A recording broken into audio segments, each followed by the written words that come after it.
Okay. So guys, meron tayong bagong item dito. Dagdag tools natin sa pagbablog. And kumuha ko ng wireless mic kay Holyland. Tama ba? Holyland. Lark M1. So yan yung model. I-unbox natin. Tingnan natin yung quality ng wireless mic na yan.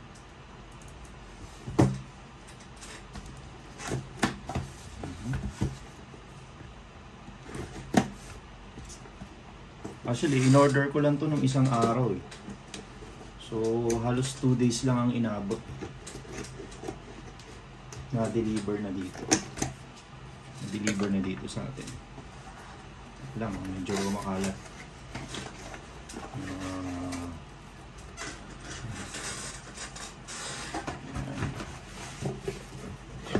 Sa pang box. Nasa loob ng box. Okay.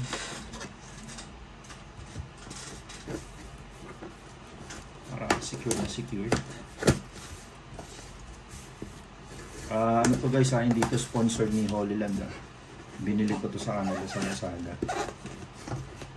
Pero malay nyo, Holyland, someday, baka naman. Okay. So yan. Sino natin ito? Ito. Yan. Next. Yung Holyland na ito. Adapter 3.5mm to Thunderbolt. Kasama siya doon sa package na kinuha ko. So para sa iPhone natin. Then yung mismong unit. So Holyland Lark M1. Ano lang to, yung isang receiver tapos isang transmitter lang kinuha ko. Hindi yung dual. Since ako lang naman gagamit. Yan. So unbox natin to.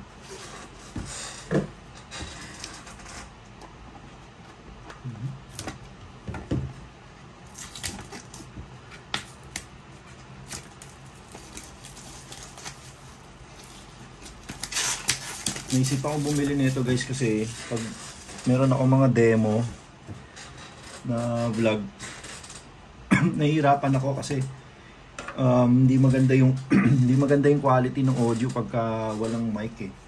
Or pag ginagamitan ko nung naka-cord na mic like yung Purple Panda. Nahihirapan lang din ako kasi pag nagbabaklas ako ng motor, so sumasabit yung kable. Hindi ako makakilos ng maayos. So mas maganda pa rin talaga pag naka-wireless mic. Try natin to. First wireless mic natin to eh. Medyo matagal ako mag-unbox na siya. Tapos, titestingin natin dito sa iPhone. Nasaksak natin dyan. Kung okay ba yung quality. Dito naman tanggalin niya ito.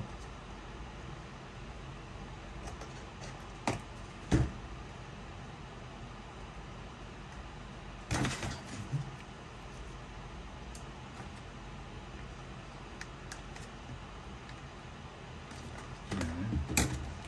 Na siguro to.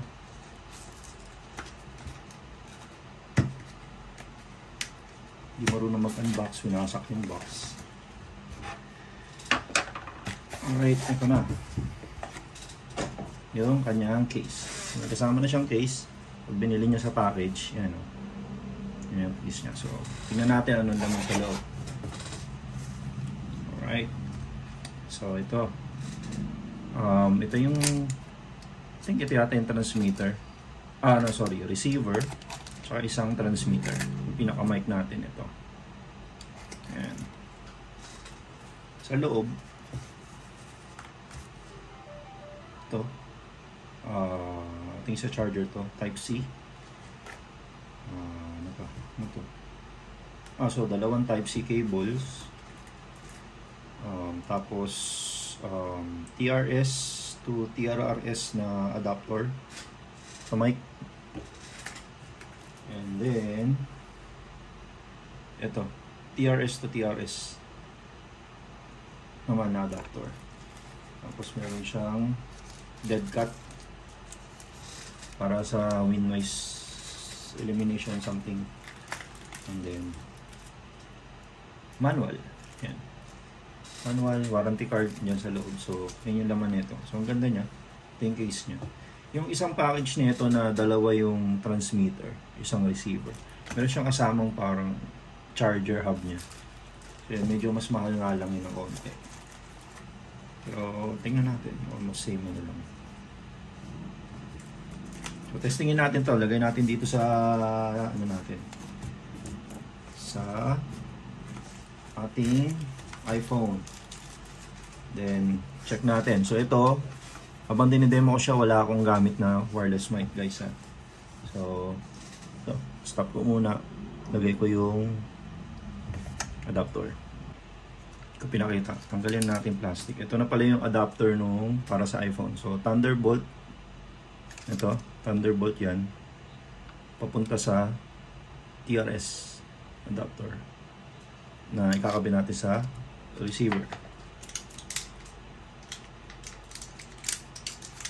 Okay, kabit natin sa plastic. Hindi pa siya alam paano paganahin. So, kakapain natin.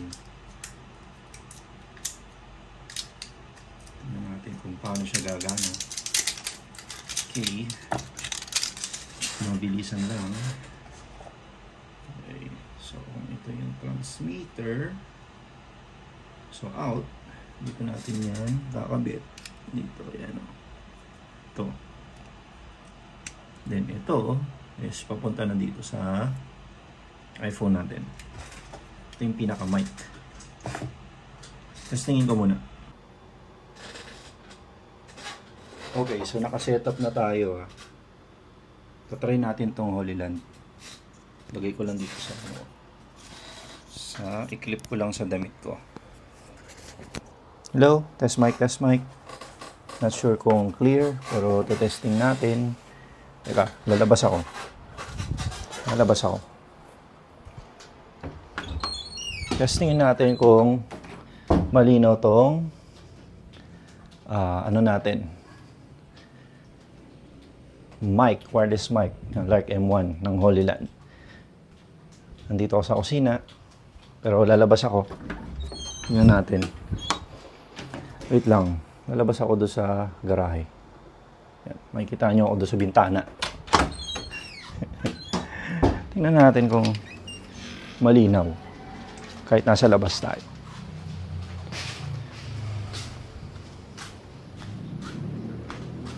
So yan, di ko lang kung nakikita nyo ako sa bintana, pero ito, nandito yung transmitter natin. Ayan, naka-clip dito sa damit ko.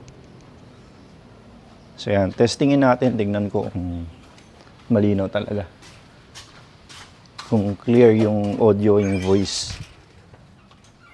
Pero tinesting ko kanina bago ko i-shoot tong video. Gumagana naman siya. Panoorin natin. Ayun.